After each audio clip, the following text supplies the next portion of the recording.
ನಮಸ್ಕಾರ ವೀಕ್ಷಕರೇ, ಶುಭೋದಯ. ಮುದ್ರಾ ಮೆಡಿಸಿನ್ ಕಾರ್ಯಕ್ರಮಕ್ಕೆ ನಿಮ್ಮೆಲ್ಲರಿಗೂ ಆತ್ಮೀಯ ಸ್ವಾಗತ. ನಾನು ಶ್ರುತಿ.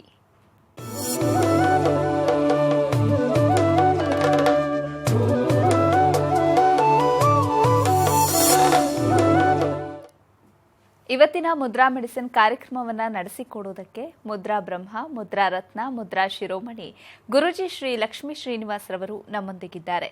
ಗುರೂಜಿಯವರು ಕಂಪ್ಯೂಟರ್ ಸೈನ್ಸ್ನಲ್ಲಿ ಎಂಜಿನಿಯರಿಂಗ್ ಪದವಿ ಪಡೆದು ಎಂಎಸ್ ಕಂಪ್ಯೂಟರ್ ಸಾಫ್ಟ್ವೇರ್ನಲ್ಲಿ ಸ್ನಾತಕೋತ್ತರ ಪದವಿ ಪಡೆದು ಹಲವಾರು ಮಲ್ಟಿನ್ಯಾಷನಲ್ ಸಾಫ್ಟ್ವೇರ್ ಕಂಪನಿಗಳಲ್ಲಿ 26 ವರ್ಷ ಸತತವಾಗಿ ಸೇವೆ ಸಲ್ಲಿಸಿದ್ದಾರೆ. ಗುರೂಜಿಯವರು ವೇದ ವಿಜ್ಞಾನ, ಜ್ಯೋತಿಷ್ಯ ಶಾಸ್ತ್ರ ಹಾಗೂ ಪುರಾತನ ಮುದ್ರಾ ಮಂತ್ರ, ಯಂತ್ರ, ತಂತ್ರಶಾಸ್ತ್ರಗಳಲ್ಲಿ ಸಂಶೋಧನೆ ನಡೆಸಿ ಔಷಧಿ ರಹಿತ ಜೀವನ ನಡೆಸೋದು ಹೇಗೆ ಹಾಗೂ ಮನೆಗೊಬ್ಬ ವೈದ್ಯನಾಗೋದು ಹೇಗೆ ಅಂತ ತಿಳಿಸಿಕೊಡ್ತಾ ಬಂದಿದ್ದಾರೆ. ಇದಲ್ಲದೆ ಭೂತ, ಪ್ರೇತ, ಮಾಟ, ಮಂತ್ರ, ತಂತ್ರಗಳ ಬಗ್ಗೆ ಸಂಶೋಧನೆ ನಡೆಸಿ ಮನೆಗೊಬ್ಬ ಮಾಂತ್ರಿಕ ಮತ್ತು ತಾಂತ್ರಿಕನಾಗೋದು ಹೇಗೆ ಅಂತ ತಿಳಿಸಿಕೊಡ್ತಾ ಬಂದಿದ್ದಾರೆ. ಗುರೂಜಿಯವರು ಹಲವಾರು ಪುಸ್ತಕಗಳನ್ನು ಬರೆದು ಸಮಾಜಕ್ಕೆ ಜ್ಞಾನಾರ್ಜನೆ ಮಾಡಿದ್ದಾರೆ. ಸಮಾಜದ ಹಿತಕ್ಕಾಗಿ ಬೆಂಗಳೂರಿನಿಂದ ಸುಮಾರು 40 ಕಿಲೋಮೀಟರ್ ದೂರದಲ್ಲಿ ಉಚಿತ ಅನಾಥಾಶ್ರಮ, ವೃದ್ಧಾಶ್ರಮ ಹಾಗೂ ಮುದ್ರಾ ಮಂತ್ರ ತಂತ್ರ ಸಂಶೋಧನಾ ಕೇಂದ್ರವನ್ನು ಸ್ಥಾಪನೆ ಮಾಡ್ತಾ ಇದ್ದಾರೆ. ಗುರೂಜಿಯವರನ್ನ ನಿಮ್ಮೆಲ್ಲರ ಪರವಾಗಿ ಕಾರ್ಯಕ್ರಮಕ್ಕೆ ಸ್ವಾಗತಿಸ್ತಾ ಇದ್ದೇನೆ. ಗುರುಗಳೇ ನಮಸ್ಕಾರ, ಕಾರ್ಯಕ್ರಮಕ್ಕೆ ಸ್ವಾಗತ. ಆತ್ಮೀಯ ವೀಕ್ಷಕ ಬಾಂಧವರಿಗೆಲ್ಲ ನಮಸ್ಕಾರ. ಗುರುಜಿ, ನೀವು ಹೇಳ್ತಾ ಇದ್ರಿ ಒಂದೊಂದು ದಿನ, ವಾರದ 7 ದಿನದಲ್ಲೂ ಒಂದೊಂದು ದಿನ ಹೆದರಿದ್ರೆ ಒಂದೊಂದು ಅರ್ಥ ಇರುತ್ತೆ. ಕರ್ಮ ಸಿದ್ಧಾಂತದ ಪ್ರಕಾರ ಕರ್ಮ ಫಲದ ಆಧಾರವಾಗಿ ಆ ದಿನ ಅವರಿಗೆ ಈ ರೀತಿಯಾದಂಥ ದೋಷಗಳು ಕಾಡುತ್ತೆ ಅನ್ನೋದನ್ನ ಹೇಳ್ತಾ ಇದ್ರಿ. ಇನ್ನು ಶನಿವಾರದ ದಿನ ಹೆದರುವಂತಹ ಘಟನೆಗಳು ನಡೆದಂಥ ಸಂದರ್ಭದಲ್ಲಿ ಏನಾಗುತ್ತೆ? ಶನಿವಾರದಲ್ಲಿ ಕೆಲವು ಜನ ಹೆದರ್ಕೊಳ್ತಾರೆ. ಇದಕ್ಕೆ ಕಾರಣ ನಾನು ಆಮೇಲೆ ಹೇಳ್ತೀನಿ. ಆದರೆ ಸಿಂಪ್ಟಮ್ಸ್ ಫಸ್ಟ್ ಹೇಳಿಬಿಡ್ತೀನಿ. ಶನಿವಾರ ಹೊತ್ತು ಹೆದರ್ಕೊಂಡಿರೋರಿಗೆ ಯಾವ ರೀತಿ ಸಿಂಪ್ಟಮ್ಸ್ ಬರುತ್ತೆ ಅಂತ. ಕೆಲವರು ಮಲಗಿದ್ದಾಗ ಬೆಳಗಿನ ಜಾವ 3ರಿಂದ 5 ಗಂಟೆ ಒಳಗೆ, ಅಂದರೆ ಬೆಳಗಿನ ಜಾವ 3 ಗಂಟೆಯಿಂದ 5ರಿಂದ 6 ಗಂಟೆ ಒಳಗೆ ಸೂರ್ಯ ಉದಯ ಆಗೋಕ್ಕೆ ಮುಂಚೆ ಏನಾಗುತ್ತೆ, ಇದ್ದಕ್ಕಿದ್ದಾಗ ಯಾರೋ ಮಾಟ ಮಾಡಿಸ್ತಾ ಇರೋ ಥರ ದರ್ಶನ ಆಗುತ್ತೆ. ಕುರಿ ಕಡಿದ್ಬಿಟ್ಟು ಮಾಟ ಮಾಡಿಸ್ತಾ ಇರೋದು, ಕೋಳಿ ಬಲಿ ಕೊಟ್ಟು ಮಾಡಿಸ್ತಾ ಇರೋದು, ಮನುಷ್ಯನ ಬಲಿ ಕೊಟ್ಟು ಮಾಟ ಮಾಡಿಸ್ತಾ ಇರೋದು, ಅಥವಾ ಪ್ರಾಣಿ ಬಲೆ ಇಲ್ಲ ಅಂದರೆ, ಪರಕೃತ್ರಿಮ ಪ್ರಯೋಗ ಇಲ್ಲ ಅಂದರೆ ಪುತ್ತಳಿಕಾ ಪ್ರಯೋಗ ಅಂದರೆ ಬೊಂಬೆಗಳು ಮಾಡೋದು. ಬೊಂಬೆ ಮಾಡಿಬಿಟ್ಟು ಅದಕ್ಕೆ ಚುಚ್ಚೋದು, ಆ ಬೊಂಬೆ ಮೇಲೆ ರಕ್ತ ಸುರಿಯೋದು, ಆ ಬೊಂಬೆ ಮೇಲೆ ಕೆಂಡ ಹಾಕೋದು. ಆ ಬೊಂಬೆ ಮೇಲೆ ಕೆಂಡ ಹಾಕಿದ್ರೆ ಇಲ್ಲೆಲ್ಲ ಮೈಯೆಲ್ಲ ದಗದಗ ಅಂತ ಉರಿಯುತ್ತೆ ಅವರಿಗೆ. ಅಲ್ಲಿ ಬೊಂಬೆಗೆ ಚುಚ್ಚಿದ್ರೆ ನಿಜವಾಗ್ಲೂ ಎಲ್ಲ ಚುಸ್ತಂಗೆ ಆಗುತ್ತೆ. ಅವ್ನು ಎಲ್ಲಿ ಚುಚ್ಚುತ್ತಾನೋ ಆ ಜಾಗದಲ್ಲಿ ತುಂಬ ನೋವು ಬಂದುಬಿಡುತ್ತೆ. ಈ ಭುಜಕ್ಕೆ ಚುಚ್ಚಿದ್ರೆ ಭುಜ ಎತ್ತಕ್ಕಾಗಲ್ಲ, ಮೊಳಕೆಗೆ ಚುಚ್ಚಿಬಿಟ್ರೆ ಮೊಳಕೆ ಅಲ್ಲಾಡ್ಸೋಕ್ಕಾಗಲ್ಲ, ಬೆರಳು ಇವೆಲ್ಲ ಅಲ್ಲಾಡ್ಸೋಕ್ಕೆ ಆಗಲ್ಲ. ಈ ಥರದ್ದು ದೃಶ್ಯವನ್ನು ನೋಡ್ತಾರೆ. ಇಲ್ಲಿ ಪರಕೃತ್ರಿಮ ಪ್ರಯೋಗ, ಅದೇ ಬೇರೆ ದಿನ ಬಲಿ ಕೊಟ್ಟು ಶನಿವಾರದ ದಿವಸ ಇವರಿಗೆ ಈ ಥರ ಕನಸುಗಳು ಕಾಣ್ತಾರೆ. ಶನಿವಾರ ಯಾರು ಈ ಥರ ಕನಸು ಕಾಣ್ತಾರೋ ರಾತ್ರಿ ಹೊತ್ತು ಮಲಗಿದ್ದಾಗ ಬೆಳಗಿನ ಜಾವ 3ರಿಂದ 5 ಗಂಟೆ ಒಳಗೆ ಅವರಿಗೆ ಪಶು ಪಕ್ಷಿಗಳನ್ನು ಬಲಿ ಕೊಟ್ಟಿರುವಂಥ ದೃಶ್ಯ ಕನಸಲ್ಲಿ ಕಾಣುತ್ತೆ. ಪರಕೃತ್ರಿಮ ಪ್ರಯೋಗ ಅಂತ ಇದಕ್ಕೆ ಹೆಸರು. ಪುತ್ತಳಿಕಾ ಪ್ರಯೋಗ, ಬೊಂಬೆ ಮಾಡಿಬಿಟ್ಟು ಆ ಬೊಂಬೆಗೆ ಚುಚ್ಚಿದಂಗೆ ಹಾಕೋದು, ಆ ಬೊಂಬೆ ಮೇಲೆ ರಕ್ತ ಸುರಿಯೋದು, ಬೊಂಬೆ ಮೇಲೆ ಕೆಂಡ ಹಾಕೋದು, ಇದೆಲ್ಲ ಮಾಡಿದ್ರೆ ಆ ಬೊಂಬೆಗೆ ಚಾವಟಿಲಿ ಹೊಡೆದಂಗೆ ಆಗೋದು. ಅಲ್ಲಿ ಚಾವಟಿಲಿ ಹೊಡೆದ್ರೆ ಇಲ್ಲೆಲ್ಲ ಅವ್ರಿಗೆ ಬರೆ ಬರುತ್ತೆ ಮಲಗಿದ್ದಾಗ ರಾತ್ರಿ ಹೊತ್ತು. ಬೆಳಗ್ಗೆ ಅದು ನೋಡಿದ ತಕ್ಷಣ ಮೈಲೆಲ್ಲ ಬರೆ ಬಂದಿರುತ್ತೆ. ಈ ಥರದ್ದೆಲ್ಲ ಸಿಂಪ್ಟಮ್ಸು ಅವ್ರಿಗೆ ಕನ್ಸಲ್ಲಿ ಕಾಣ್ತಿರ್ತದೆ. ಯಾವಾಗ ಅದು ಕನ್ಸಲ್ಲಿ ಕಾಣ್ತು ಅವ್ರಿಗೆ ದಡ ಅಂತ ಎದ್ದು ಕುತ್ಕೊಂಡ್ಬಿಟ್ಟು ಕಿರ್ಚ್ಕೊಂಡ್ಬಿಡ್ತಾರೆ. ಮತ್ತು ಇದೆಲ್ಲ ಕಾಣ್ತಿರ್ಬೇಕಾದ್ರೆ ಅವರು ಮಲಗಿದ್ದಾಗ ಬೆಳಗ್ಗೆ ಜಾವ 3ರಿಂದ 6 ಗಂಟೆ ಮಲ್ಕೊಂಡಿದ್ದಾಗ ಮೈಯೆಲ್ಲ ಬಿಸಿ ಆಗುತ್ತೆ. ಬಿಸಿ ಆದ ತಕ್ಷಣ ಪಟ್ಟಂತ ಎದ್ದು ಕುಟ್ಕೊಂಡು ಕಿರ್ಚಿಬಿಡ್ತಾರೆ. ಯಾವಾಗ ಈ ಮಾಟ ಮಂತ್ರ ತಂತ್ರಗಳ ಬಾಧೆ ಕನಸಲ್ಲಿ ಕಂಡಾಗ ಶನಿವಾರ ದಿವಸ ಈ ಥರದ್ದು ಒಂದು ಸಿಂಪ್ಟಮ್ಸು. ಎರಡನೇದು, ಅವ್ರ ಮನೆ ಮುಂದೆ ಏನೋ ತಂದು ಬಿಸಾಕ್ತಂಗೆ ಕಾಣೋದು ಕನಸಲ್ಲಿ. ಗೋಡೆಗೆ ರಕ್ತನ ತಟ್ಬಿಟ್ಟು ಹೋಗೋದು, ಕೈಲಿ ರಕ್ತ ತರ್ತಾರೆ, ಕಲಿಸ್ಕೋತಾರೆ, ಅವ್ರ ಮನೆ ಗೋಡೆಗೆ ತಟ್ಬಿಡ್ತಾರೆ. ಈ ಥರ ಆಗೋದು ಎಲ್ಲ ಕನಸಲ್ಲಿ ಕಾಣುತ್ತೆ. ಆವಾಗ ಅವರು ಈ ತಟ್ಟೋದು ಮತ್ತು ಮನೆ ಮುಂದೆ ತಂದು ಹಾಕ್ತಾ ಇರೋದೆಲ್ಲ ಕನಸಲ್ಲಿ ಕಂಡಾಗ ಅವ್ರು ನಿದ್ಗಣ್ಣಲ್ಲಿ ಮಾತಾಡೋಕ್ಕೆ ಶುರು ಮಾಡಿಬಿಡ್ತಾರೆ. ಯಾರೋ ಯಾರೋ ಆಗ್ತಿದ್ದೀರಾ, ಏನೋ ಇದೆಲ್ಲ ಮಾತಾಡ್ತಾರೆ. ಅದು ಪಕ್ಕದಲ್ಲಿ ಮಲಗಿರೋರು ಏನಕ್ಕೆ ಹಿಂಗೆ ಮಾತಾಡ್ತಾರೆ ಅಂತ ಗೊತ್ತಾಗೋದಿಲ್ಲ. ಅವನಿಗೆ ಕನಸಲ್ಲಿ ಮಾಟ ಮಾಡಿ ತಂದು ಹಾಕ್ತಾ ಇರೋದು ದೃಶ್ಯ ಕಾಣ್ತಿರ್ತದೆ. ಅದಕ್ಕೆ ಯಾರು ತಂದು ಹಾಕ್ತೀರಂತ ಅವ್ನು ನಿದ್ಗಣ್ಣಲ್ಲಿ ಮಾತಾಡ್ತಾನೆ. ಗೋಡೆ ರಕ್ತ ತಟ್ಟೋದನ್ನು ಕಾಣುತ್ತೆ ಅವನಿಗೆ. ಯಾರದು ಏನು ತಟ್ತಾ ಇದ್ದೀರಾ, ಏನು ಮಾಡ್ತಿದ್ದೀರಾ ಅಂತಾನೆ. ಪಕ್ಕದಲ್ಲಿ ಮಲಗಿರೋರು ಯಾವ ವಿಷಯದ ಬಗ್ಗೆ ಮಾತಾಡ್ತಿದೆ ಅಂತ ಗೊತ್ತಾಗೋದಿಲ್ಲ. ಅವನ ಮೇಲೆ ಬೆಳಗ್ಗೆ ಎದ್ದ ತಕ್ಷಣ ನೋಡಿದಾಗ ಏನೋ ಈ ಥರ ಕನ್ಸ್ಕೊಂಡೆ, ಯಾರೋ ನಮ್ಮ ಮನೆಗೆ ರಕ್ತದಲ್ಲಿ ತಡ್ತಂಗೆ ಬಂತು, ಯಾರೋ ನಮ್ಮ ಮನೆ ಮುಂದೆ ಏನೋ ಮಾಟ ಮಂತ್ರಗಳು ಮಾಡಿಸೋರು ತಂದು ಆಗ್ತಾ ಇರೋದು, ಇದೆಲ್ಲ ವಿಚಿತ್ರವಾಗಿ ವರ್ಣನೆ ಮಾಡ್ತಾನೆ. ಅವನಿಗೆ ಈ ಥರ ಆಗ್ತಿದೆ ಅಂತ ಅವ್ನಿಗೆ ಅನ್ನಿಸ್ದಾಗ ಅವನಿಗೆ ಸ್ವಲ್ಪ ಭಯ ಶುರುವಾಗ್ತದೆ. ಅವನು ಎಂಥ ವ್ಯಕ್ತಿಯಾಗಿರುವಂಥ ಎಂಥ ಮಹಾಬಲಶಾಲಿ ಆಗಿದ್ದರೂ ಕೂಡ ಅವರಿಗೆ ಎಲ್ಲೋ ಒಂದು ಕಡೆ ಮನಸ್ಸಲ್ಲಿ ಭಯ ಸೃಷ್ಟಿ ಆಗುತ್ತೆ. ಏನಾಗ್ಬೋದು, ಯಾಕೆ ಈ ರೀತಿ ಕನ್ಸ್ಕೊಂಡೆ, ಯಾಕೆ ಆಗ್ತಾಯಿದೆ ಈ ಥರ ಅನ್ನೋದೊಂದು ಖಿನ್ನತೆ ಶುರುವಾಗುತ್ತೆ, ಡಿಪ್ರೆಷನ್ನು. ಇದು ಒಂದು ಸಿಂಪ್ಟಮ್ಸು. ಮೂರನೇದು, ಶನಿವಾರ ಎದುರ್ಕೊಂಡಿದ್ದವ್ರಿಗೆ ಯಾಕೆ ಎದುರ್ಕೋತಾರೆ ಅಂತ ಇನ್ನೂ ಹೇಳಿಲ್ಲ, ನಾನು ಸಿಂಪ್ಟಮ್ಸ್ ಹೇಳ್ತಾ ಇದ್ದೀನಿ. ಶನಿವಾರ ಹೊತ್ತು ಯಾರು ಎದುರ್ಕೊಂಡಿದ್ದೋ ಅವ್ರು ಮಲಗಿದ್ದಾಗ ಹಾಗೆ ಮಲಗಿರ್ತಾರೆ, ಚೆನ್ನಾಗಿ ಊಟ ಮಾಡಿ ನಿದ್ದೆ ಮಾಡ್ತಿರ್ತಾರೆ, ಒಳ್ಳೆ ಆರಾಮಾಗಿ ನಗ್ನಗ್ತಾ ಟಿ ವಿ ಫಿಲಮ್ನೆಲ್ಲ ನೋಡ್ಕೊಂಡು ಮಲಗ್ತಾರೆ. ಬೆಳಗಿನ ಜಾವ 3-4 ಎದ್ದಾಗ ಮಲಗಿದ್ದ ಜಾಗದಿಂದ ಪಟ್ಟಂತ ಬಿದ್ದುಬಿಡ್ತಾರೆ ಕೆಳಗಡೆಗೆ. ಮಲ್ಕೊಂಡಿರ್ತಾರಲ್ಲ, ಪಟ್ಟಂತ ಬಿದ್ದುಬಿಡ್ತಾರೆ. ಅವ್ರಿಗೆ ಬೀಳೋದೇ ಕೆಲಸ. ಕೊನೆಗೆ ಅವ್ರಿಗೆ ಯಾವ ಸ್ಥಿತಿ ಬರ್ತಾನೆ, ಮಂಚದ ಮೇಲೆ ಮಲಗೋದು ಅಭ್ಯಾಸ ಕಳ್ಕೊಂಡ್ಬಿಡ್ತಾರೆ. ಯಾಕಂದ್ರೆ ಮಂಚದ ಮೇಲೆ ಮಲಗಿರ್ತಾರೆ ಬೀಳೋದು. ಆಮೇಲೆ ಒಂದು ಕಡೆ ಮಲಗಿರಿ, ಇನ್ನೊಂದು ಕಡೆ ಇಲ್ಲೋ ಒಂದು ಕಡೆ ಮಲಗಿರ್ತಾರೆ. ಆಮೇಲೆ ಅವ್ರಿಗೆ ಎಚ್ಚರ ಆದಾಗ ನಾನು ಇಲ್ಲಿ ಮಲಗಿದ್ದು ಇಲ್ಲಿಗೆ ಹೆಂಗೆ ಬಂದೆ ಅನ್ನೋ ಪ್ರಶ್ನೆ ಬಂದುಬಿಡುತ್ತೆ. ಅವ್ರಿಗೆ ಸ್ಥಳ ಉಚ್ಚಾಟನೆ ಆಗ್ತಿರ್ತದೆ. ಈ ಥರ ದೋಷ ಯಾರಿಗಿರ್ತದೆ ಅವರು ಶನಿವಾರ ಎದ್ದಿರ್ತಾರೆ ಅಂತ ಅರ್ಥ. ಒಂದು ಮಾಟ ಮಂತ್ರಗಳ ದರ್ಶನ ಆಗ್ತದೆ ಕನಸಲ್ಲಿ, ಪರಕೃತ್ರಿಮ ಪ್ರಯೋಗ, ಪಶು ಪಕ್ಷಿಗಳ ಬಲಿ ಕೊಡ್ತಾ ಇರೋದು, ಮಾಟ ಮಾಡ್ತಿರೋದು ಗೊತ್ತಾಗುತ್ತೆ, ಕುರಿ ಕೋಣ ಎಲ್ಲ ಕೊಡ್ತಾ ಇರೋದು. ಪುತ್ತಳಿಕಾ ಪ್ರಯೋಗ, ಬೊಂಬೆಗಳನ್ನು ಮಾಡಿ ಅದಕ್ಕೆ ಹಿಂಸೆ ಕೊಡೋದು, ಇದನ್ನು ಕನಸಲ್ಲಿ ಕಾಣ್ತಾರೆ. ಆಮೇಲೆ ಇದು ಒಂದು ವೆರೈಟಿ. ಅವಾಗ ಅವರು ಬರೀ ಕಿರ್ಚ್ಕೊಳ್ತಾರೆ ಅಷ್ಟೇ, ನರಳಾಡ್ತಾರೆ, ಹಾಂ ಹ್ಞೂ ಅಂತ ನರಳಾಡ್ತಾರೆ. ಏನಾಯ್ತಪ್ಪ, ಯಾಕೆ ಹಿಂಗೆ ನರಳ್ತಿದ್ದೆ ಅಂತ ಎಪ್ಸ್ ಕೇಳಿದ್ರೆ ಏನೂ ಇಲ್ಲ, ಯಾಕೋ ಏನೋ ಒಂಥರ ಆಗ್ತಿದೆ ಅಂತಾರೆ. ಎರಡನೇದು, ಅವ್ರ ಮನೆ ಮುಂದೆ ತಂದು ಹಾಕೋದು, ಏನು ಮಾಟ ಮಂತ್ರಗಳು ಮಾಡೋದು, ಗೋಡೆ ತಟ್ಟೋದು. ಅವಾಗ ಅವ್ರು ಏನು ಮಾಡ್ತಾರೆ, ಮಾತಾಡ್ತಾರೆ ನಿದ್ಗಣ್ಣಲ್ಲಿ ಈ ಥರ ದೃಶ್ಯ ಬಂದಾಗ. ಇನ್ನೊಂದು, ಮಲಗಿದ್ದಾಗಲೇ ಅವರು ಬಿದ್ದುಬಿಡ್ತಾರೆ ಮಂಚದ ಮೇಲಿಂದ ಅಥವಾ ದೂರ ಉಳ್ಕೊಂಡು ಹೋಗ್ತಾರೆ. ಈ ಥರ ಇದ್ದಾಗ ಅವ್ರು ಏನು ಮಾಡ್ತಾರೆ, ಅವಳು ನೆಲದ ಮೇಲೆ ಮಲಗೋಕ್ಕೆ ಪ್ರಯತ್ನ ಪಡ್ತಾರೆ. ನೆಲದ ಮೇಲೆ ಮಲಗಿದ್ರು ಕೂಡ ಇಲ್ಲಿ ಮಲಗಿದ್ರೆ ಬೆಳಗ್ಗೆ ಹೇಳೋಷ್ಟರಲ್ಲಿ ಇನ್ನೊಂದು ಕಡೆ ಹೊರಟೋಗಿರ್ತಾರೆ ಅವರು. ಈ ಥರ ದೋಷಗಳು ಯಾರಿಗಿದೆಯೋ ಅವರು ಶನಿವಾರ ಎದುರಿದ್ದಾರೆ ಅಂತ ಅರ್ಥ.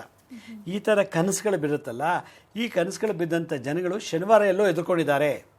ಹೆಂಗೆ ಎದುರ್ಕೊಂಡ್ರು ಅನ್ನೋದೊಂದು ಪ್ರಶ್ನೆ. ಈ ಸಿಂಪ್ಟಮ್ಸ್ ಏನಿದೆಯೋ ಹೇಳಿದ್ನೋ ಅದು ಶನಿವಾರ ದಿನವೇ ಕಾಣುತ್ತೆ ರೀ ಅವ್ರಿಗೆ, ಇನ್ಯಾವ ದಿನವೂ ಕಾಣೋದಿಲ್ಲ ವಿಶೇಷವಾಗಿ. ಬಟ್ ಭಾನುವಾರ, ಸೋಮವಾರ, ಮಂಗಳವಾರ, ಬುಧವಾರ, ಗುರುವಾರ ದಿನ ಇದೇ ಕಾಣ್ತಿರ್ತದೆ. ಅದರ ತೀವ್ರತೆ, ಆ ಒಂದು ಕನಸಿನ ಒಂದು ಭಯಂಕರ ದೃಶ್ಯಗಳು ಶನಿವಾರ ಜಾಸ್ತಿ. ಈ ರೀತಿ ಕಾಣೋರಿಗೆ ಯಾವುದೇ ಮೆಡಿಸಿನ್ಸು, ಕನಸು ಕಾಣೋರಿಗೆ ಟ್ರೀಟ್ಮೆಂಟ್ ಕೊಡೋಕ್ಕಾಗಲ್ಲ. ಯಾವುದೇ ಮಾತ್ರೆ ಆಗಲಿ, ಇಂಜೆಕ್ಷನ್ ಆಗಲಿ, ಒಂದು ಬಾಟ್ಲು ಗ್ಲುಕೋಸ್ ಹಾಕ್ಸೋದಾಗಲಿ, ಅಥವಾ ಹಾಸ್ಪಿಟ್ಲಿಗೆ ಅಡ್ಮಿಟ್ ಮಾಡಿ ನರ್ಸಿಂಗ್ ಹೋಮ್ಗೆ ಅಡ್ಮಿಟ್ ಮಾಡಿಬಿಟ್ಟು ಟ್ರೀಟ್ ಮಾಡೋಕ್ಕಾಗಲ್ಲ. ಇದು ಕನಸು. ಅವನು ಏನೋ ಹುಚ್ಚ ಏನೋ ಹೇಳ್ತಾರೆ, ಅದಕ್ಕೆ ಟ್ರೀಟ್ಮೆಂಟ್ ಕೊಡೋಕ್ಕಾಗತ್ತಾ ಅಂತ ಡಾಕ್ಟರ್ ಅಂತಾರೆ. ಆದ್ದರಿಂದ ಯಾರು ಈ ರೀತಿ ಸಿಂಪ್ಟಮ್ಸ್ ಇದೆಯೋ ಅವ್ರಿಗೆ ಹಿಂದಿನ ಕಾಲದಲ್ಲಿ ಯಾವ ರೀತಿ ಟ್ರೀಟ್ ಮಾಡ್ತಾಯಿದ್ರು ಅನ್ನೋದು ಭಾಳ ವಿಶೇಷ. ಈ ಸಿಂಪ್ಟಮ್ಸ್ ಇದ್ದರೆ ಮಾತ್ರ ಶನಿವಾರ ಎದುರ್ಕೊಂಡಿದ್ದಾರೆ. ಹಾಗಾದರೆ ಶನಿವಾರ ಎಲ್ಲಿ ಎದುರ್ಕೊಂಡ್ರು, ಹೇಗೆ ಎದುರ್ಕೊಂಡ್ರು ಅನ್ನೋದು ಇಂಪಾರ್ಟೆಂಟ್. ಸರಿ ಗುರುಜಿ, ಈ ಬಗ್ಗೆ ಮಾತಾಡೋಣ. ವೀಕ್ಷಕರೇ, ಕಾರ್ಯಕ್ರಮ ಮುಂದುವರಿಯುತ್ತೆ ಪುಟ್ಟ ವಿರಾಮದ ನಂತರ.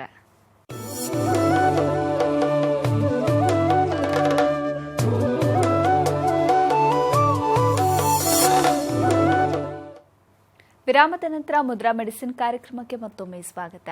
ಗುರುಜಿ, ನೀವು ಹೇಳ್ತಾ ಇದ್ರಿ ಎಸ್ಪೆಷಲಿ ಶನಿವಾರ ಈ ರೀತಿಯಾದಂಥ ಹೆದರುಕೊಳ್ಳುವಂತಹ ಕನಸು ಬಿತ್ತು ಅಂತ ಅಂದರೆ, ಫಾರ್ ಎಕ್ಸಾಂಪಲ್ ನೀವು ತುಂಬಾ ಎಕ್ಸಾಂಪಲ್ಸ್ ಕೊಡ್ತಾ ಇದ್ರಿ.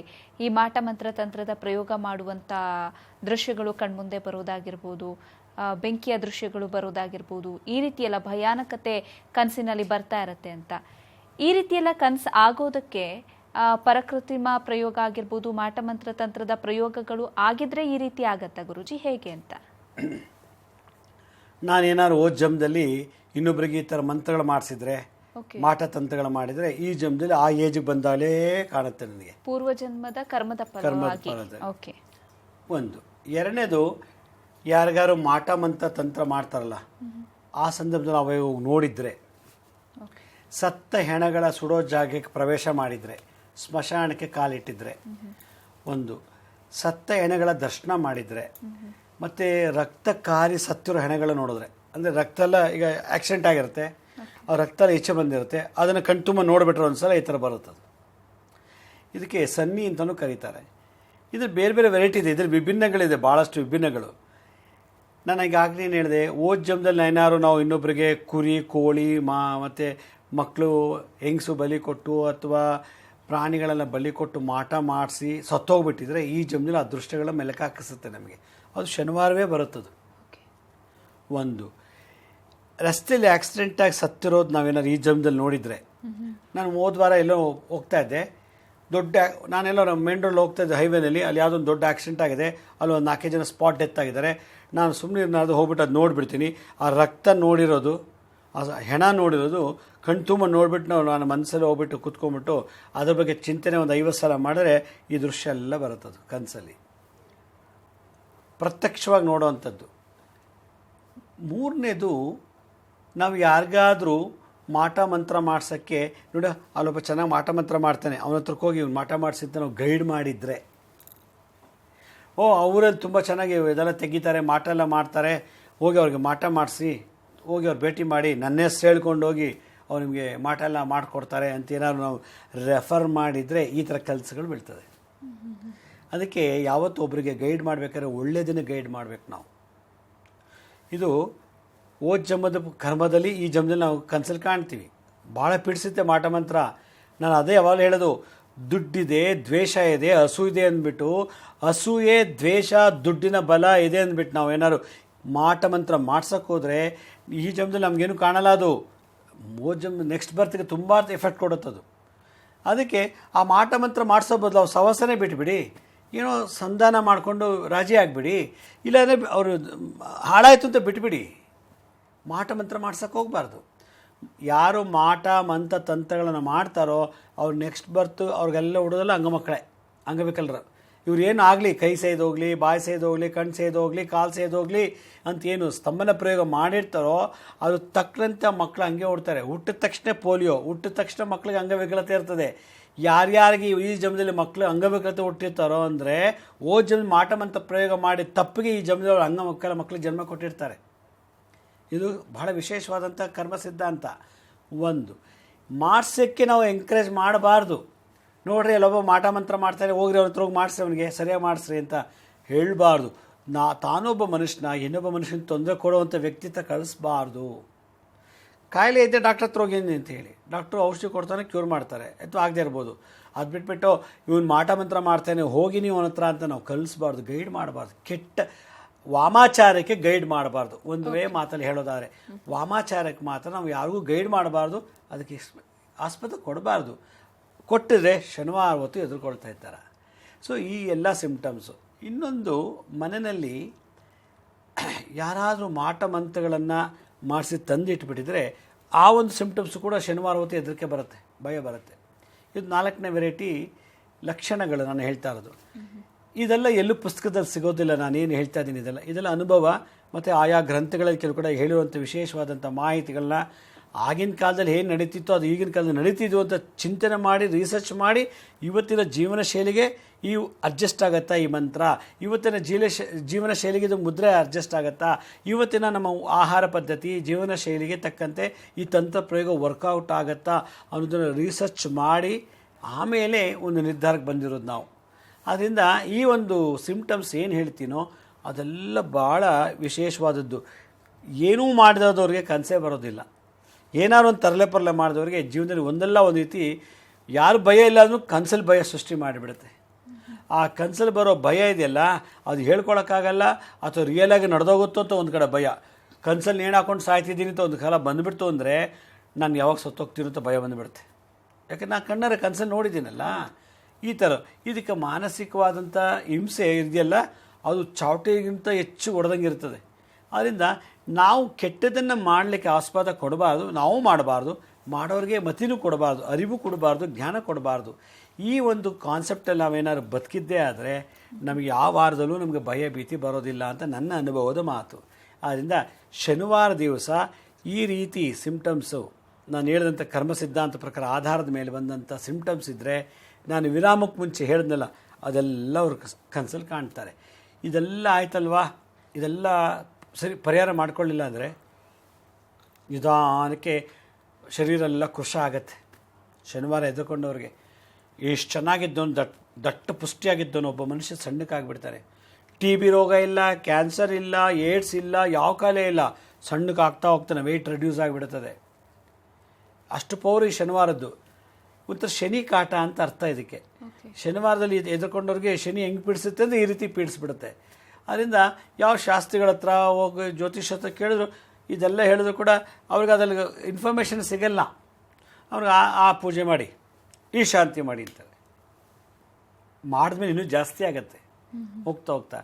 ಇದೆಲ್ಲಕ್ಕಿಂತ ಹೆಚ್ಚಾಗಿ ನಾವು ಫಸ್ಟು ಹೋಗೋದೇ ಡಾಕ್ಟರ್ ಹತ್ರಕ್ಕೆ. ನಾವು ಜ್ಯೋತಿಷ್ಯ ವಾಸ್ತು ಹತ್ರ ಅಲ್ಲ. ನೋಡಿ, ನಾವು ಮಲಗಿದ್ದಾಗ ಪಟ್ಟಂತ ಎದ್ದು ಬಿಡ್ತೀನಿ, ಕಿರ್ಚ್ಕೊಂಡ್ಬಿಡ್ತೀನಿ, ಏನೇನೋ ಮಾತಾಡ್ತೀನಿ ಅಂತ ಹೇಳ್ತಾರೆ. ಆದರೆ ಅವ್ರು ಏನು ಹೇಳ್ತಾರೆ, ಏನು ಸೈಕಲಾಜಿಕಲ್ ಫೀಲಿಂಗ್ ಏನೋ ಇದೆ ಅಂಥೇಳಿ. ಯಾವಾಗ ನಾವು ಈ ಸಿಂಪ್ಟಮ್ಸ್ ಕಣ್ಣು ಕಾಣ್ತೀವೋ ಕನಸಲ್ಲಿ, ತಕ್ಷಣ ನಾವೇನು ಮಾಡಬೇಕು, ಡಾಕ್ಟ್ರು, ವಾಸ್ತು, ಮೆಡಿಸಿನ್, ಜ್ಯೋತಿಷ್ಯನಕ್ಕಿಂತ ಸೆಲ್ಫ್ ಥೆರಪಿ ಮಾಡ್ಕೋಬೇಕು. ನಮಗೆ ನಾವೇ ಥೆರಪಿ ಮಾಡ್ಕೋಬೇಕು. ಆ ಥೆರಪಿ ಮಾಡ್ಕೊಂಡ್ಮೇಲೂ ಆಗಲಿಲ್ಲ ಅಂದರೆ ಇದು ಜಾತಕದ ದೋಷ ಅಥವಾ ಮಾಟ ಮಂತ್ರ ಪ್ರಯೋಗ ಅಂತ ಡಿಸೈಡ್ ಮಾಡ್ಬೋದು. ಅದರಿಂದ ಯಾವ ರೀತಿ ಹಿಂದಿನ ಕಾಲದಲ್ಲಿ ಈ ಥರ ಸಮಸ್ಯೆ ಋಷಿಗಳು ಥೆರಪಿ ಮಾಡ್ತಾಯಿದ್ರು, ರುದ್ರಯಾಮಳ ತಂತ್ರಸಾರ, ಭೈರವ ತಂತ್ರಸಾರ ಕೆಲವು ವಿಶೇಷವಾದ ಮಾಹಿತಿಯನ್ನು ಕೊಟ್ಟಿದ್ದಾರೆ. ಅದನ್ನ ತಿಳಿಸೋಕೆ ಪ್ರಯತ್ನ ಪಡ್ತೀವಿ. ಸರಿ ಗುರುಜಿ, ಈ ಬಗ್ಗೆ ಮಾತಾಡೋಣ. ವೀಕ್ಷಕರೇ, ಮುದ್ರಾ ಮೆಡಿಸಿನ್ ಕಾರ್ಯಕ್ರಮ ಮುಂದುವರಿಯುತ್ತೆ ಪುಟ್ಟ ವಿರಾಮದ ನಂತರ.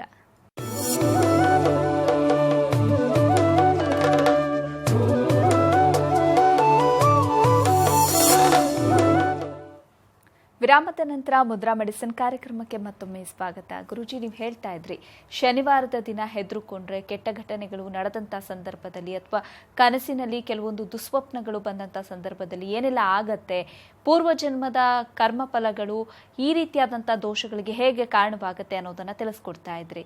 ಈ ರೀತಿ ದೋಷವನ್ನು ಪರಿಹಾರ ಮಾಡ್ಕೊಳ್ಬೇಕು ಅಂತ ಅಂದರೆ ಏನು ಮಾಡಬೇಕಾಗುತ್ತೆ?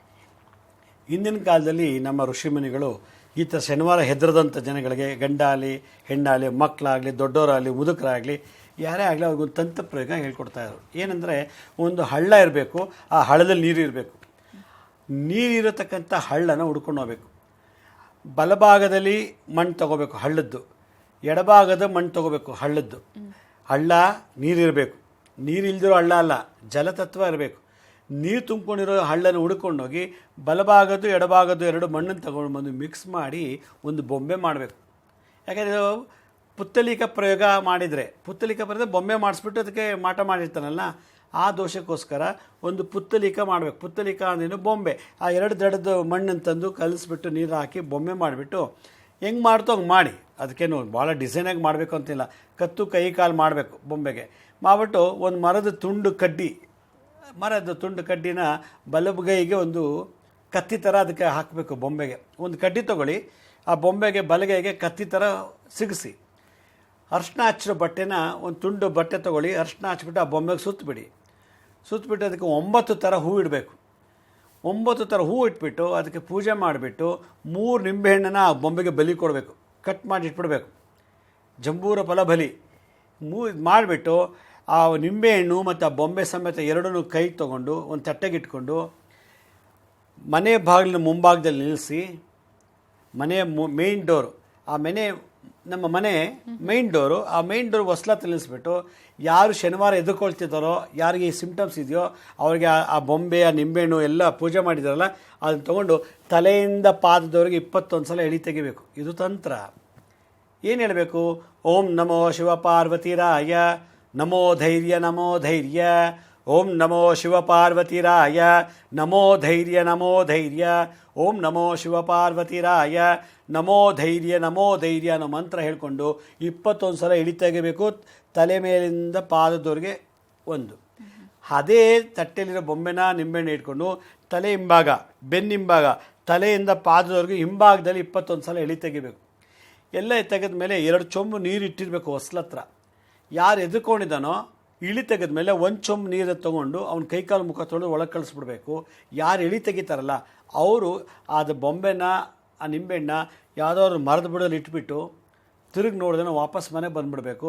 ಮನೆಗೆ ಒಳಗೆ ಬರೋಕ್ಕೆ ಮುಂಚೆ ಇನ್ನೊಂದು ಚೊಂಬಲ್ಲಿ ನೀರು ಇಟ್ಟಿರ್ತೀವಲ್ಲ ಆ ಚೊಂಬಲ್ಲಿ ಕೈಕಾಲು ಮುಖ ತೊಳ್ಕೊಂಡು ಮನೆ ಪ್ರವೇಶ ಮಾಡಬೇಕು. ಯಾವ ವ್ಯಕ್ತಿ ತೆಗಿತಾನೋ ಅವ್ನು ಕೈಕಾಲು ತೊಳೆದೆ ಒಳಗೆ ಬಂತು ಅಂದರೆ ಶನಿವಾರ ಎದ್ದುಕೊಂಡಿರ್ತಾನಲ್ಲ ಆ ಸಿಂಪ್ಟಮ್ಸ್ ಎಲ್ಲ ತೆಗ್ದೊಂದು ಗೊತ್ತಾಗ್ಬಿಡುತ್ತೆ. ಓಕೆ. ಆದ್ದರಿಂದ ಇದು ಒಂದು ವಿಶೇಷವಾದಂಥ ತಂತ್ರ. ಇದು ಭೈರವ ತಂತ್ರ ಸಾಧಲು, ರುದ್ರಯಾಮಳ ತಂತ್ರ ಸಾಧಲು, ಪರಕೃತ್ರಿಮ ಪ್ರಯೋಗ ಅಥವಾ ಮಾಟಮಂತ್ರ ತಂತ್ರಗಳಿಂದ ಸತ್ತೋಗಿದ್ರೆ ಅಥವಾ ಈ ಜನ್ಮದಲ್ಲಿ ಏನಾರು ಆ ಥರ ಸಿಂಪ್ಟಮ್ಸ್ ಕಾಣ್ತಿದ್ರೆ ಈ ಒಂದು ತಂತ್ರವನ್ನು ಮಾಡು, ಈ ಒಂದು ಮಂತ್ರವನ್ನು ಹೇಳು. ಓಂ ನಮೋ ಶಿವಪಾರ್ವತಿರಾಯ ನಮೋ ಧೈರ್ಯ ಅನ್ನೋ ಮಂತ್ರನ ಹೇಳ್ತಾ ಇದ್ದರೆ ಇದು ಎಷ್ಟು ದಿವಸ ಮಾಡಬೇಕು? ಆ ಹೆದರಿಕೆ ಹೋಗೋವರೆಗೂ ಮಾಡಬೇಕು. ಒಂದ್ಸಲ ಹೆದರಿಕೆ ಕನಸಲ ನಿಂತೋಯ್ತು, ಕಿರ್ಚೋದು ನಿಂತೋಯ್ತು, ಕೂಗೋದು ನಿಂತೋಯ್ತು ಅಂದರೆ ಸ್ಟಾಪ್ ಮಾಡಬೇಕಿದು. ಇದೇ ವಿಶೇಷವಾದದ್ದು. ಶನಿವಾರ ಎದುರದಂಥವ್ರಿಗೆ ಮಾಡುವಂಥ ತಂತ್ರ ಮಂತ್ರ. ಸರಿ ಗುರುಜಿ, ಇನ್ನು ಬೆಂಗಳೂರಿನಲ್ಲಿ ಮಾರ್ಚ್ 9, 10ರಂದು ಅಂಜನಾ ನೋಡೋದು ಹೇಗೆ, ಅದ್ರ ಜೊತೆಗೆ ನಿಧಿ ಪತ್ತೆ ಹಚ್ಚೋದು ಹೇಗೆ, ಎರಡು ವಿಚಾರಗಳ ಬಗ್ಗೆ ಕ್ಲಾಸ್ ಮಾಡ್ತಾ ಇದ್ದೀರಿ. ಇದರ ವಿಶೇಷತೆ ಏನು? ನೋಡಿ, ಮಾರ್ಚ್ 9, 10ನೇ ತಾರೀಕು ನಾನು ಬೆಂಗಳೂರಿನಲ್ಲಿ ನಿಧಿ ದರ್ಶನ ಮತ್ತು ಅಂಜನ ದರ್ಪಣ ಕ್ಲಾಸ್ ಮಾಡ್ತಾಯಿದ್ದೀನಿ. ಶನಿವಾರ ಭಾನುವಾರ. ಶನಿವಾರ ನಿಧಿ ದರ್ಶನ ಮಾಡೋದು ಹೇಗೆ, ನಿಧಿ ಅಂದ್ರೇನು, ಎಂತಿಂಥ ವೆರೈಟಿ ನಿಧಿ ಇದೆ, ಯಾವ್ಯಾವ ನಿಧಿಗೆ ಏನೇನು ಪ್ರಯೋಗಗಳು ಮಾಡಬೇಕು, ನಿಧಿ ಇಲ್ಲೇ ಇದೆ ಅಥವಾ ಇಲ್ಲಿಲ್ಲ ಅಂತ ಪತ್ತೆ ಹಚ್ಚೋದು ಹೇಗೆ. ಮತ್ತು ಎಲ್ಲರೂ ಹೇಳ್ತಿರೋ ದಿವಸ ಅಲ್ಲಿ ನಿಧಿ ಇದೆ ಅಂತೇಳಿ ಸುಮ್ಮನೆ ಲಕ್ಷಾಂತರ ರೂಪಾಯಿ ಖರ್ಚು ಮಾಡಿಸ್ಬಿಡ್ತಾರೆ, ನಿಧಿನೇ ಇರೋದಿಲ್ಲ ಅಲ್ಲಿ, ದುಡ್ಡು ವೇಸ್ಟು ಮತ್ತು ಅದೆಲ್ಲ ಸುಳ್ಳು. ಹಾಗಾದರೆ ಇಲ್ಲೇ ನಿಖರವಾಗಿ ನಿಧಿ ಇದೆ ಅನ್ನೋ ಪತ್ತೆ ಹಚ್ಚೋದು ಹೇಗೆ ಅನ್ನೋ ವಿದ್ಯೆ ನಾನು ಕಲಿಸ್ತಾ ಇದ್ದೀನಿ. ಎರಡನೇದು ಅಂಜನ ನೋಡೋದು ಹೇಗೆ, ಯಾರು ನಮಗೆ ತೊಂದರೆ ಕೊಡ್ತಿದ್ದಾರೆ, ಮತ್ತು ಈ ಕಳ್ತನ ಆಗಿರ್ತಲ್ಲ, ಕದ್ದಂಥ ವಸ್ತುಗಳು, ಕಳ್ತನ ಆಗಿರೋಂಥ ವಸ್ತುಗಳು ಎಲ್ಲಿದೆ, ಯಾರು ತೊಗೊಂಡು ಹೋಗಿದ್ದಾರೆ ಅನ್ನೋದನ್ನು ಅಂಜನ ಹಾಕಿ ನೋಡ್ಬೋದು.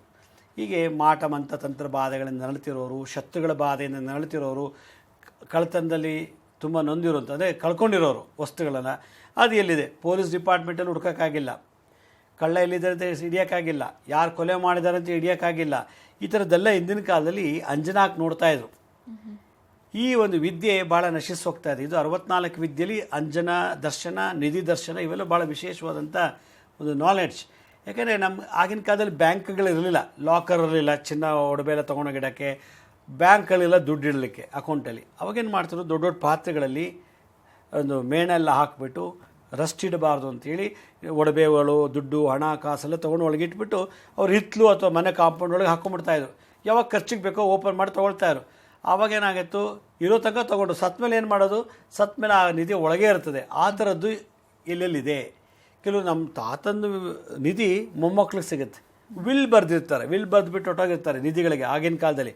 ಹೀಗೆ ರಾಜ ಮಹಾರಾಜ, ಮಂತ್ರಿ, ದಂಡನಾಯಕರು, ದಳವಾಯಿಗಳು, ಪಾಳೆಗಾರರು ಇಂಥವರೆಲ್ಲ ಕೆಲವು ದೊಡ್ಡ ದೊಡ್ಡ ನಿಧಿಗಳು ಇಟ್ಟಿದ್ದಾರೆ. ಅವರೆಲ್ಲ ಒಂಥರ ಬ್ಯಾಂಕ್ಸ್ ಶೇಖರಣೆ ಮಾಡಿದೆ. ಅದನ್ನೆಲ್ಲ ಹೆಂಗೆ ಪತ್ತೆ ಹಚ್ಚೋದು, ನಮ್ಮ ವಂಶದ ದುಡ್ಡನ್ನು ನಾವೇ ಹೆಂಗೆ ಪತ್ತೆ ಹಚ್ಚೋದಕ್ಕೆ ಈ ವಿದ್ಯೆ ಕಲಿಸ್ತಾ ಇದ್ದೀನಿ. ಶಾಸ್ತ್ರೋಕ್ತವಾಗಿ ದೀಕ್ಷೆ ಕೊಟ್ಟು ಭಾಳ ವಿಶೇಷವಾದಂಥ ವಿದ್ಯೆ. ಸರಿ ಗುರುಜಿ, ಕಾರ್ಯಕ್ರಮದಲ್ಲಿದ್ದು ಶನಿವಾರ ಹೆದರಿದ್ರೆ ಏನೆಲ್ಲ ತೊಂದರೆಗಳು ಕಾಡುತ್ತೆ, ಅದಕ್ಕಿರುವಂತಹ ಪರಿಹಾರಗಳು ಏನೇನು ಅನ್ನೋದನ್ನ ಇವತ್ತಿನ ಕಾರ್ಯಕ್ರಮದಲ್ಲಿ ನಮ್ಮ ವೀಕ್ಷಕರಿಗೆ ತಿಳಿಸ್ಕೊಟ್ರಿ. ಧನ್ಯವಾದ. ಸಾಯಿರಾಮ್. ವೀಕ್ಷಕರೇ, ಗುರುಜಿಯವರು ಹೇಳಿದ ಹಾಗೆ ಮಾರ್ಚ್ 9, 10ರಂದು ಬೆಂಗಳೂರಿನಲ್ಲಿ ನಿಧಿ ಪತ್ತೆ ಹಚ್ಚೋದು ಹೇಗೆ, ಜೊತೆಗೆ ಅಂಜನಾ ನೋಡೋದು ಹೇಗೆ, ಎರಡು ವಿಚಾರಗಳ ಬಗ್ಗೆ ಗುರುಜಿ ಕ್ಲಾಸ್ ಮಾಡ್ತಾ ಇದ್ದಾರೆ. ಆಸಕ್ತರು ಈ ಕ್ಲಾಸ್ನಲ್ಲಿ ಭಾಗಿಯಾಗಬಹುದು. ಕಾರ್ಯಕ್ರಮದ ಕೊನೆಯಲ್ಲಿ ಗುರುಜಿಯವರ ಕಚೇರಿಯ ವಿಳಾಸ ಹಾಗೆ ದೂರವಾಣಿ ಸಂಖ್ಯೆಗಳು ಬರುತ್ತೆ. ದೂರವಾಣಿ ಸಂಖ್ಯೆಗೆ ಕಚೇರಿಯ ಸಮಯ ಅಂತ ಅಂದರೆ ಬೆಳಗ್ಗೆ 9ರಿಂದ ಸಂಜೆ 6 ಗಂಟೆ ಒಳಗೆ ಕರೆ ಮಾಡಿ ನಿಮ್ಮ ಹೆಸರನ್ನು ನೋಂದಾಯಿಸಿಕೊಳ್ಳಿ ಅಂತ ಹೇಳ್ತಾ ಇವತ್ತಿನ ಕಾರ್ಯಕ್ರಮವನ್ನು ಮುಗಿಸ್ತಾ ಇದ್ದೀನಿ. ನೋಡ್ತಾ ಇರಿ ಸರಳ ಜೀವನ, ಇದು ಮನುಕುಲದ ಒಳಿತಿಗಾಗಿ.